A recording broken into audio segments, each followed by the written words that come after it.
This week, the House Government Oversight and Reform Committee voted to hold former IRS official Lois Lerner in contempt of Congress after she refused to answer questions about the agency's targeting of conservative groups. Lerner, you remember, repeatedly took the fifth when asked about the scandal.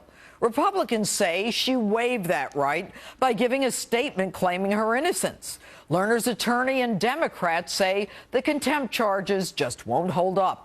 With me now, one of the members of that committee, Congressman John Mica of Florida. Congressman, good evening. How did you vote on this and why? Well, I voted to hold Lois Lerner in contempt because, again, she acted in contempt both of Congress and the rights of the American people. She tried to use her position to thwart an election by gagging certain conservative groups in the country. And that's wrong by any standard. And Congressman, you know, how do you know that she did this? I mean, how much evidence do you have as a member of that committee? Well, she's kept as much as she could from us, but from the emails we've gotten, it's considerable. We don't have everything. We've interviewed 39 witnesses. Almost every one of them pointed at her. As you may recall, this wasn't something Republicans alone initiated. In 2010, 11, and even 12, there were both Republicans and Democrats who notified IRS that they had been contacted by conservative groups that were being targeted. And the Inspector General was appointed after 7 Democrat senators had written IRS. So they investigated it. We have the complete report by the independent Inspector General, who found, in fact, that conservative groups were targeted, period.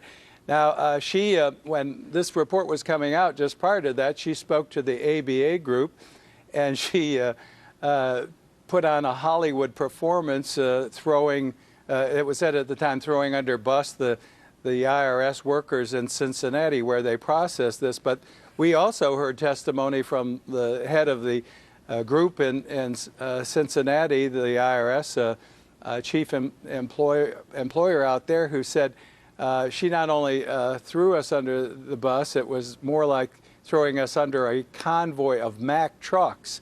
So we know they pointed towards her, again, many of the witnesses. You know, so many people, say, well, based upon your refusal to hand over information and to give any evidence to the Congressional Oversight Committee that you're on, that, this isn't really connected to the White House.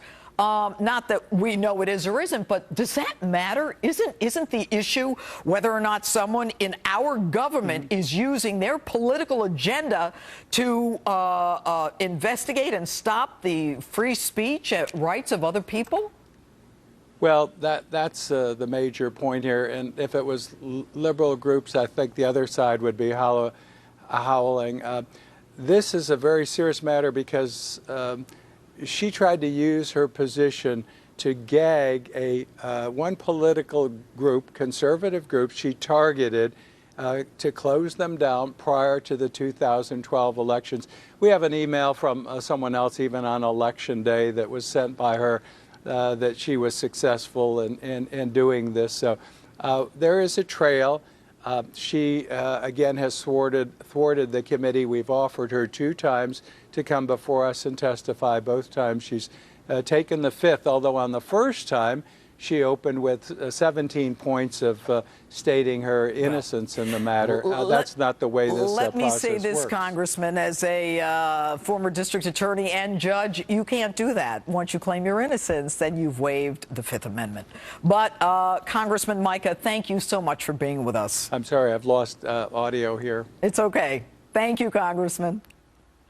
All right, coming up, Lois Lerner might face the music for the IRS scandal, but will there be any justice for the groups that were targeted?